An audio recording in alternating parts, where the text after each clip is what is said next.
of any imaginary situation, wish or hypothetical situation, always use were.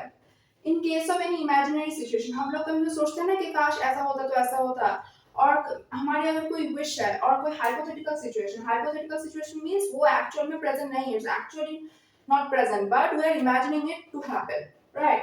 So then in those cases always use were. कभी भी was नहीं होगा, हमेशा were होगा. was कब होगा? अगर कोई सिचुएशन पास्ट में एक्चुअल में हो गया है तब was होगा. लेकिन अगर हाइपोथेटिकल सिचुएशन, इमेजिनरी सिचुएशन, हमारी अगर कोई इच्छा है, विश है, तो इन दोस केसेस हमेशा were होगा. देखो first example, if Rahul were here he would not tolerate this, means Rahul is not present, but if Rahul were here he would not tolerate this, मतलब राहुल एब्सेंट है, राहुल प्रेजेंट नहीं है, लेकिन अगर राहुल यहाँ पे होता तो वो ये बर्दाश्त नहीं करता.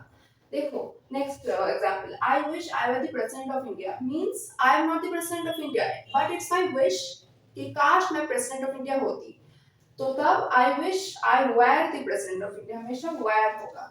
ऑलवेज रिमेंबर दिस, हमेशा वर होगा. ओके, देखो थर्ड एग्जांपल देखो, if I were taller I would buy this dress, means I am not tall, I am short, but if I were taller, अगर मैं थोड़ी सी और लंबी होती तो I would buy this dress. Understand? Okay. Next examples देखो.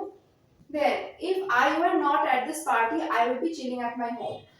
अगर मैं इस पार्टी में प्रेजेंट नहीं होती तो मैं अपने घर में चिल कर रही होती. If Shweta were the PM of India she would implement this law. मतलब श्वेता जो है वो पीएम नहीं है, प्राइम मिनिस्टर नहीं है. Shweta is not the prime minister of India, but if Shweta were the prime minister of India she would implement this law. वो ये लॉ जो है इसको इंप्लीमेंट करती. तो I hope you have understand this thing कि हाइपोथेटिकल सिचुएशन के लिए, इमेजिनरी सिचुएशन के लिए,